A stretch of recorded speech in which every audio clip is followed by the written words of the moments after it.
C'est bien, il est calme.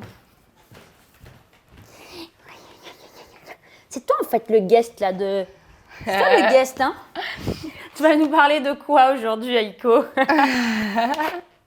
Non, tu vas pas être mon copain? Bon, tant pis. T'es prête? C'est parti. Super.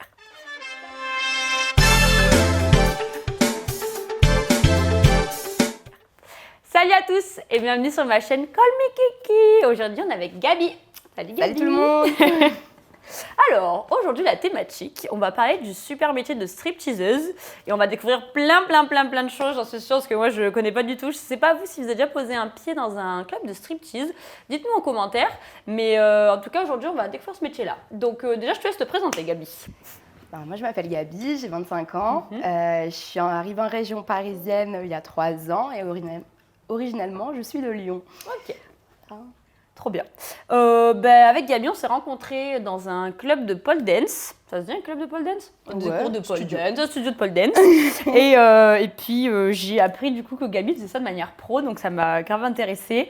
Et du coup, tu es là aujourd'hui pour nous présenter un petit peu tout ça. Déjà, comment tu t'es retrouvée dans la pole dance? Donc la pole dance, j'ai commencé donc, quand je suis arrivée sur Paris, c'était pour un stage en cabinet d'avocat. Et chercher un sport donc, pour complémentaire et qui me fasse tout travailler. Donc les jambes, les fesses, les machins, les abdos, pour pas avoir à faire de la salle de sport ou de la course à pied qui est vraiment un peu ennuyant à mon goût. Évidemment, c'est que mes goûts. Bon, bien sûr, tu as trouvé un truc qui te correspondait et voilà, qui te fait kiffer en faisant du sport. Exactement. Et puis ouais, j'avais déjà vu quand même plusieurs vidéos, que ce soit pole dance, cerceau, tout ça. Ça m'a branchée. Je me suis dit, c'est un bon moyen d'allier tout ce qui est gainage, acrobatie, artistique. Puis je me suis lancée, j'ai essayé et franchement, j'ai adoré la discipline. Ah, trop bien, je suis super contente. Mais alors, moi, ce que j'adore dans ton profil, c'est que t'es venue pour faire dans le droit. Et puis, tu vas nous expliquer un petit peu le parcours. Et puis, tu t'es retrouvée à faire de la pole dance, puis du striptease. Et ça, je trouve ça super bien parce qu'on a tendance, malheureusement, à être sur un cliché un petit peu négatif de ce métier-là. Et je voulais un peu casser ce truc-là et que tu me donnes le point de vue d'une stripteaseuse. Et du coup, voilà, tu vas un peu nous raconter tout ça. Donc, tu faisais tes petits cours de pole dance et tout. Et après, comment, d'un fil à l'autre, tu t'es retrouvée à faire du striptease? Comment ça s'est passé? Moi, c'est assez simple. Pour la petite anecdote, en fait, j'étais juste dans le bus. Je passais par Pigalle, il y a le club Diva. Il y avait marqué recherche danseuse ou ambassadrice, je sais plus, danseuse, je crois que c'est écrit. J'avais déjà commencé la pole, il se trouve que j'aimais bien la discipline. Je me suis dit pourquoi pas performer, c'était quand même un bon moyen de pouvoir bien assurer la propreté des figures, ce genre de choses. Trop bien. Je me suis dit vas-y go, on va tenter en fait. Genre j'ai fait quand même quelques recherches parce que je me dis Diva, Pigalle, c'est un peu truc de Pigalle, c'est quand même un peu à prendre avec des pincettes, il faut faire attention. Surtout pour une première expérience, ça fait un petit peu peur. Après, il y en a qui ont commencé comme ça, de ce que j'ai pu rencontrer, des filles que j'ai pu rencontrer, il y en a qui ont commencé dans ces genres de trucs. Elles ont pas. Là, pour parler du tien de parcours, en tout cas. Moi, ça me branchait pas. Voilà. Ça me faisait un peu peur, puis j'étais pas du tout dans le milieu, je suis pas danseuse de base. Je me suis dit, on va quand même faire quelques recherches et pas se lancer dans n'importe quoi. Et donc, en cherchant pour faire, initialement, je cherchais vraiment que pour faire de la performance en boîte de nuit, des choses comme ça, des shows pour des concerts, des trucs comme ça. Donc ça, j'ai compris par la suite que ça va plus dans le contact, le bouche à oreille, les choses comme ça, ou les profils Instagram qu'il faut bien travailler. J'ai jamais été une bonne Instagrammeuse, mais on y travaille. On est deux, je crois, on est deux. J'ai jamais rien compris à ce truc-là, mais on poste des photos, c'est déjà pas mal. Voilà. La régularité, c'est ce que j'ai compris, quoi. Mais c'est le plus compliqué. Mais oui, donc du coup, chercher donc sur Internet, je tombe sur des annonces, mais plus version go-go danceuse, des choses comme ça. Donc, alors, à pas faire d'amalgame, c'est aussi pour ça qu'on présente ce métier-là aujourd'hui, c'est qu'on va parler vraiment du métier de stripteaseuse, mais je vous laisse faire vos petites recherches, mais ça n'a pas de rapport, là, le go-go dancing et le métier de stripteaseuse, donc, et comme plein d'autres métiers qu'on vient des fois greffer à celui-là, et du coup tu vas nous éclairer d'ailleurs, parce que du coup je pense qu'il y a plein de personnes qui doivent se tromper un petit peu dans les calculs. Il y a beaucoup de choses différentes quand même. Enfin, le go-go dancing, les filles elles sont rémunérées par le club pour faire certaines performances, pour faire de l'animation en fait. Donc, on dit c'est toujours très court comme vêtements souvent. Après, il ne faut pas non plus tout mettre dans le même sac. Il y a ce genre de choses. t'es là en fait pour animer la boîte, alors que le métier de stripper, c'est vraiment tu vas vendre tes danses et il y a quand même ce côté dénudé, hein, c'est dans le nom, t'enlèves tes vêtements et voilà, donc c'est pas la même chose. Alors les gogos, elles restent plus ou moins habillées. Ok. Les strippers, elles enlèvent. Elles enlèvent. Génial, ok. Voilà, pour faire simple. Et donc voilà, quand je cherchais sur internet, je tombais sur des annonces un peu bizarres ou des trucs de gogo dancing, ça me tentait pas du tout. Et je suis tombée vraiment par hasard sur les sites de clubs de striptease. Je voyais qu'ils cherchaient des filles, je regardais un peu les clubs, puis finalement je me suis lancée. J'ai appelé la personne et elle m'a expliqué que voilà, il faut que j'envoie une photo ou deux, tu te fais une petite description de toi-même, voilà, comment tu t'appelles, ton âge, ton poids. Et après, on m'a invité finalement au casting. Ah Voilà. Donc tu t'es pas pointé avec ton CV, bonjour, je m'appelle Gabi, qualité défaut pour l'entretien. Pas du tout, mon CV n'est pas à jour depuis 2021. Génial, génial. C'est le pire truc, ce truc, oh là là, c'est horrible. Mais ok, donc t'as envoyé tout ça et puis après on t'invite à venir à un casting. Comment ça se passe un petit peu ce casting-là? Comment ça se... En face de qui? Comment ça se passe? Moi, c'est tout... Ah bah, du coup, le casting, t'arrives, voilà, il y a plusieurs clubs. Le premier, en tout cas, que j'ai fait, c'est un peu le plus intéressant, on va dire.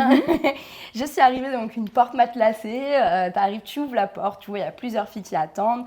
Au préalable, on m'avait quand même expliqué un peu comment ça allait se passer, la tenue à porter. Et du coup, un petit dress code, tout ça. Voilà, toi, tu viens... Tu arrives, tu sais un peu à quoi te préparer. On va te réexpliquer les choses plusieurs fois quand même. Quand tu arrives, tu vois toutes les filles tu rencontres les propriétaires des lieux. Et là, ils te disent, bon, bah, allez vous changer. Donc là, pour le coup, pour ce casting-là, il fallait porter une robe longue, de la lingerie noire et des talons hauts. Ok. Donc, plutôt simple. Hein. Tout le monde, globalement, la plupart des gens ont ça chez eux. Donc, tu ne te casses pas trop la tête pour le départ, en tout cas. Parce qu'après, c'est un investissement quand même, les tenues. Oui, c'est un putain de budget. Ouais, parce que c'est nous qui achetons tout. Que ce soit tout. Hein, et bon, bref, revenons-en en casting. Pardon, je m'égare. Tout va bien, tout va bien. C'est des détails intéressants, hein, l'air de rien. Même. Très intéressant. Faut le savoir. Et donc oui, je me change et on descend en bas. On est toutes donc, dans une grande salle. Il y a la salle, la barre de pole dance au milieu.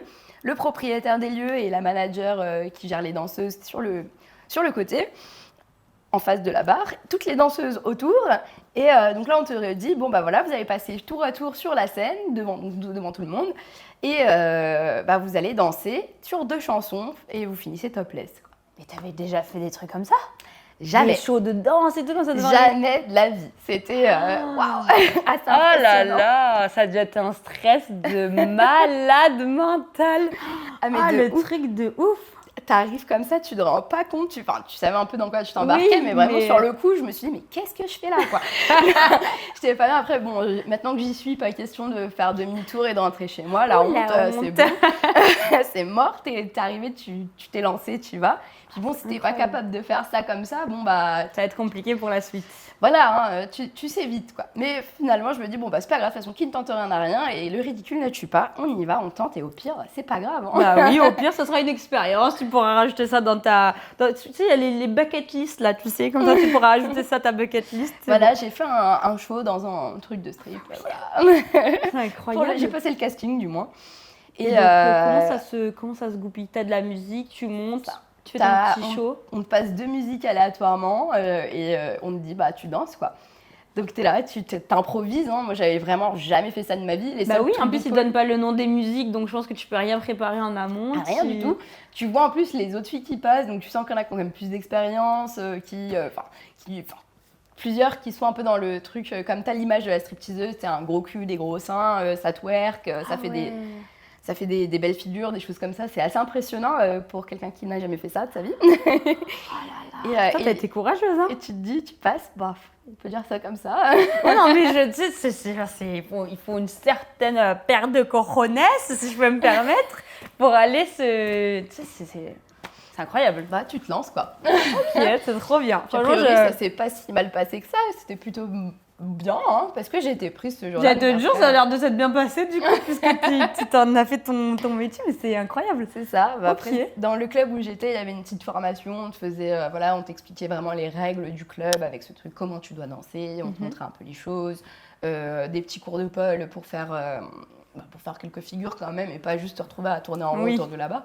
Donc ça veut dire que quelqu'un qui a jamais peut-être fait de pole dance et tout peut aussi faire du striptease parce qu'il te montre un peu des bases ou pas vraiment? Alors ça dépend des clubs. Il y a des clubs où ils vont vraiment te encadrer, te montrer les bases, les trucs, te faire quelques cours de pole. Ok. D'autres où t'auras rien, quoi, clairement.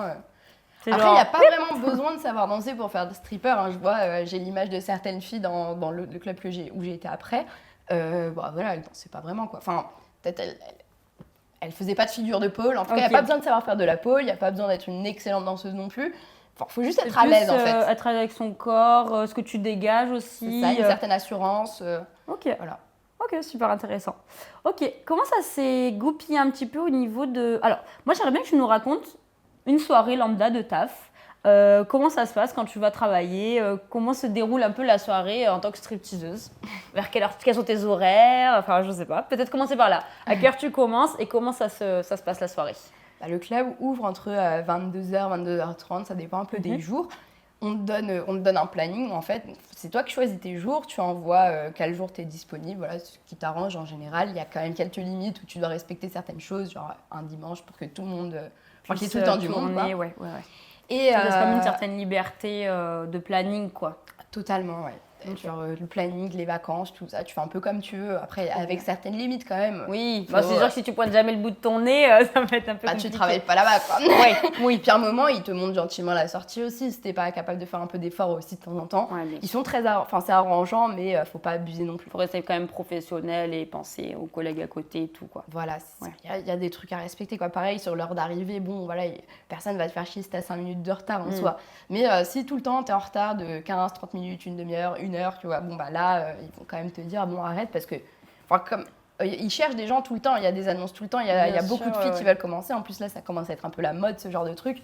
Voilà, il y en a plein qui se lancent, hein. Vraiment, faut pas se mentir. T'es très vite remplaçable et on te le fait comprendre. Ok, donc c'est très... Quand même assez... voilà, faut être régulier dans ce que tu fais. Voilà, faut pas faire n'importe quoi. Et donc, du coup, voilà, t'arrives, le club, il ouvre 22h30, à peu près, on va dire, en moyenne.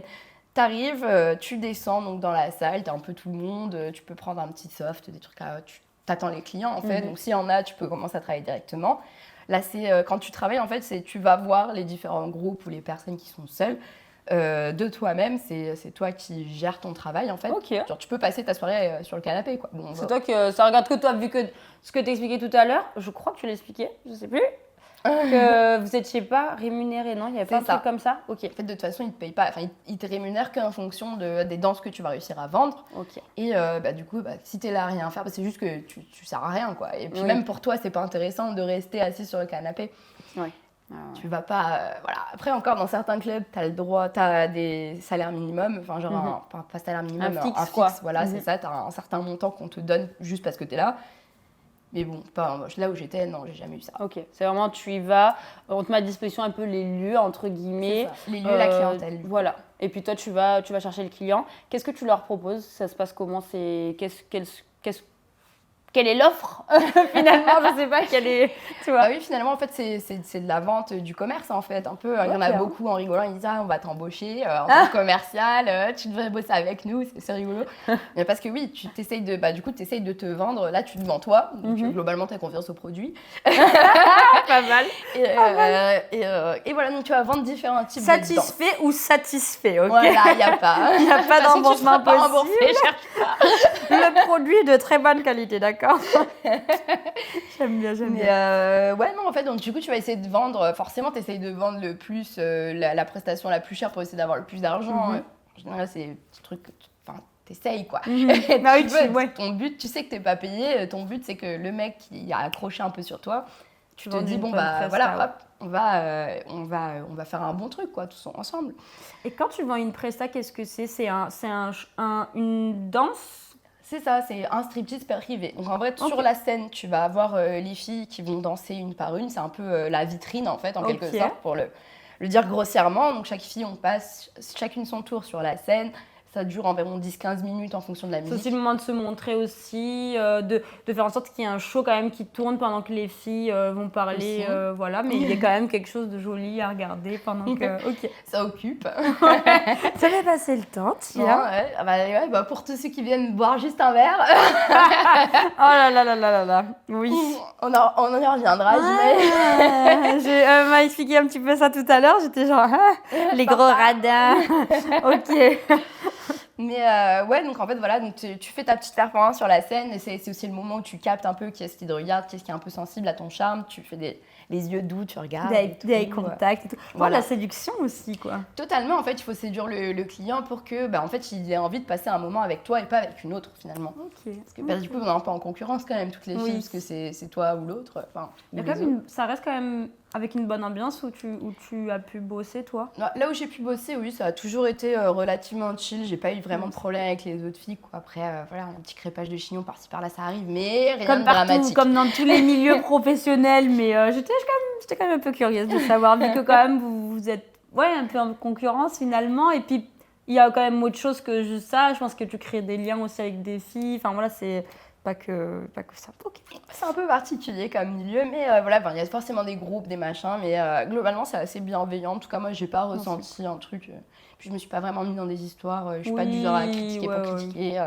Ouais, tu fais ton taf, tu t'entends bien avec les filles, puis tu rentres chez toi. Voilà, c'est ça. Tu viens pour bosser.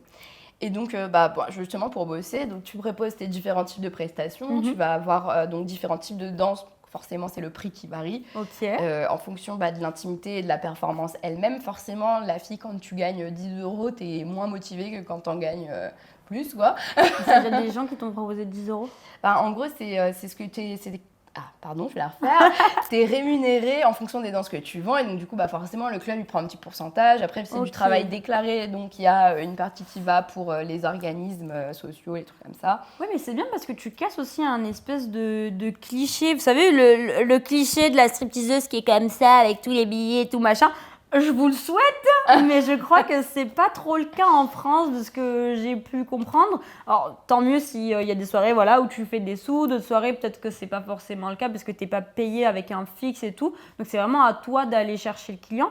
Mais c'est vrai que peut-être aux États-Unis, ça a l'air d'être beaucoup plus mégalo qu'en France, tu vois. Donc aussi aux États-Unis, ils ont ce truc avec les billets de 1 $. C'est quand même vachement plus facile de lancer des billets à tout va. Sauf si tu jettes des pièces d'1 € sur la meuf, ça va être un peu compliqué. Ouais, non, c'est dangereux quand même.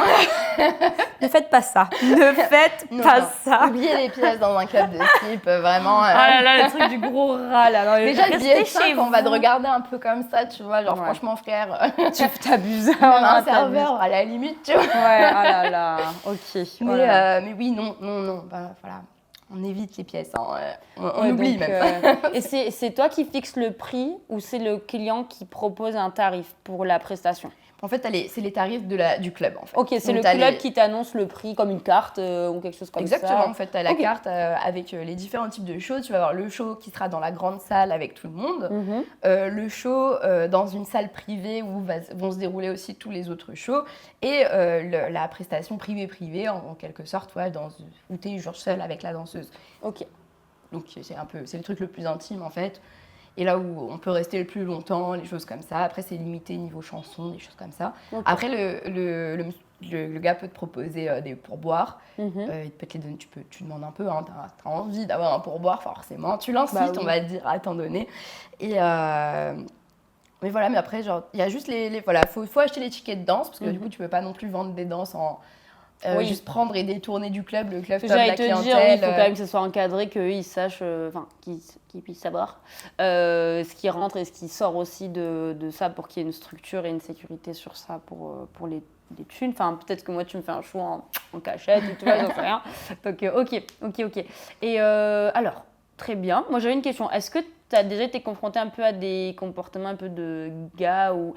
Attends, avant cette question-là, parce que je viens de penser des gars un peu lourdeaux, mais il y a des femmes aussi qui peuvent venir un peu dans les clubs de strip. Oui, bien sûr, les femmes sont les bienvenues. Hein. Ouais, cool. Après, comme toujours, on va reparler des relous après, mais on va mettre tout ensemble. Les femmes sont les bienvenues. Souvent, quand elles viennent, ça va être en couple quand même. Okay. Genre, beaucoup, c'est les femmes en couple. tu sens qu'il y en a, elles sont pas trop contentes d'être là, elles viennent pour faire plaisir à monsieur. Hein. Ah, d'accord. Mais là, c'est super intéressant, franchement. Ok. Tu sens qu'elle a pas vraiment envie que tu viennes lui parler, donc là, tu le sens au... Ouais. Puis en général, tu vas quand même, enfin, c'est un peu une règle, pas vraiment une règle, mais on fait plus ça, tu vas parler d'abord à la nana et pas s'asseoir à côté de son mec. Salut mon chéri, tu vois, genre, quand tu vois qu'elle est déjà pas à l'aise. Après, souvent, elles se détendent. Hein. Au début, elles sont un peu comme ça. Et puis le temps de comprendre un peu ce qui se passe, de comprendre aussi que c'est un show artistique et que t'es pas là pour piquer son mec. Quoi. Bah, c'est ça, en fait. T'es là pour travailler, pour gagner ton argent. Enfin, garde-le, ton mec, hein, franchement. On s'en fout un petit peu, je voilà. C'est pas pour pas méchant, mais... c'est pas un site de rencontre, hein, clairement pas. Oui, totalement. Ok. Et... Bah ouais, est-ce que tu as eu des comportements un peu... Est-ce que tu t'es tout le temps senti safe, en tout cas, dans ton taf? Non, franchement, j'ai jamais eu de problème avec... Enfin, il y a de la sécurité. Même au club, on t'explique bien que s'il y a vraiment un mec qui dépasse les bornes, tu arrêtes toute la prestation. Le but, c'est... Enfin, eux, ils veulent pas d'emmerde non plus. Hein. S'il y a une fille qui se fait embêter par un client et qu'il dépasse vraiment les bornes, elle porte plainte après et puis c'est fini. Hein. Enfin, et ça retombe sur le club. Ouais. Ça peut, en tout cas. Donc... c'est pas le but.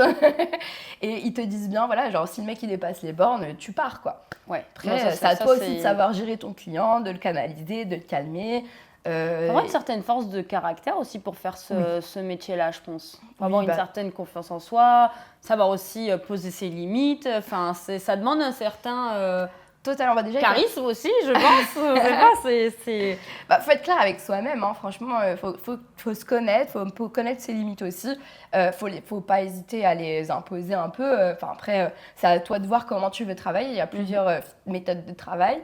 On va le dire, il y a des côtés un peu plus agressifs, tu vas plus rentrer dans l'eau, être plus en mode, clairement, être un peu à faire la chaudasse. Après, il y a aussi différents types de clients. Il y en a qui sont là, qui cherchent ça. Il y en a qui ne cherchent pas ça. C'est à toi de réussir à capter pourquoi il est là, le mec, en fait. Ça te donne un peu limite de la psychologie de ce que tu es en train de me dire. Tu cernes un peu, en fait, la personne que tu as en face de toi.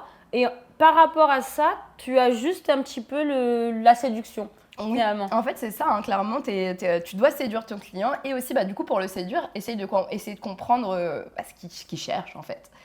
Et il y a différents types de clients. Il y a des clients, des fois, tu passes du temps avec eux, ils te retournent le cerveau, hein, vraiment. Je ne saurais pas l'expliquer, mais ils sont très forts. Je pense que c'est les gens qui sont un peu plus habitués. Après, tu sais jamais, hein, des fois, ils disent non, c'est la première fois que je viens, tu l'as vu la semaine dernière. Tu ne la fais pas, nous. Non, arrête, hein. Oh putain, c'est incroyable. Et tu t'entends... Enfin, t'as des habitués et tout, enfin, je sais pas, il y a des personnes que tu vois souvent et ça devient limite un peu tu vas friendly, je sais pas. Un petit peu, hein. Puis surtout les gens qui viennent souvent et qui dépensent, parce que c'est deux choses bien différentes. Hein. Oui. Il y en a qui viennent souvent et qui dépensent pas un rond, en tout cas pas pour les filles, ils achètent juste des boissons et nous on n'est pas rémunérés sur les boissons, hein. Donc c'est pas très cool en fait, finalement. Là, parce que tu viens regarder un show, mais tu lâches pas un petit billet pour les nanas moi, ça me donne un peu la sensation que je suis une bête de foire, tu vois. Genre, tu vois, mec, t'es là, je te vois toutes les semaines, voire plusieurs fois par semaine, parce que je sais pas, c'est des gars du coin ou je sais pas. Hein, ils viennent se poser leur vie, quoi. C'est pas mon problème. Mais ils viennent là plusieurs fois. Bon, après, tu les captes, hein. Tu as bien vu, ils sont là, à chaque fois, ils dépensent rien, ils te le disent en général aussi, donc ça va. Ça, c'est cool au moins, genre. Il te fait pas perdre de temps. Et tu vas perdre de temps sur le... C'est ça, au moins, il est clair. Alors que sinon, quand ils le sont pas et qu'ils te font juste perdre ton temps et que t'es là, plus tard. C'est à toi aussi après de capter que ça va pas le faire. Ok. D'accord. C'est à toi de capter que... Oh là là. Tout va bien. C'est pas grave. Écoute, super. Qu'est-ce qu'on peut te souhaiter pour la suite ? Est-ce que ça te plaît? Est-ce que tu te sens bien dans ton environnement? Est-ce que tu as envie de continuer dans ça? Qu'est-ce qu'on peut te souhaiter? Peut-être du plein de réussite, de bonheur? Beaucoup d'argent. En tout cas, j'espère qu'un jour, je pourrai venir te voir. Écoute, quand tu veux. Mais je suis jamais allée dans un club de striptease. Donc, ceux qui y sont déjà allés, je vous laisse mettre en commentaire qu'on puisse avoir un peu de vos retours. Et qu'est-ce que tu as à dire aux personnes qui vont aller dans un club de strip? Des petits conseils à nous donner. Arrêtez de jeter des pièces et soyez pas des rats.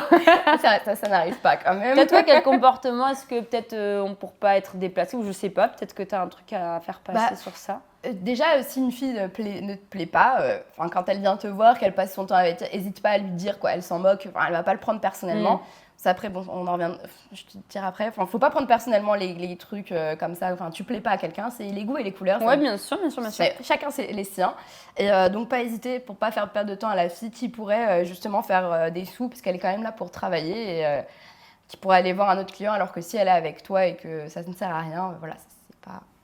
Et pour les gens qui veulent se lancer en stripper, du coup, être quand même bien droit dans ses bottes et arriver à prendre un certain recul sur tout ce qui peut se passer, genre ne pas le prendre personnellement, ne pas après douter de soi. Et justement, c'est plus quelque chose qui est censé te donner confiance et te renforcer un peu, voilà, plutôt que l'inverse.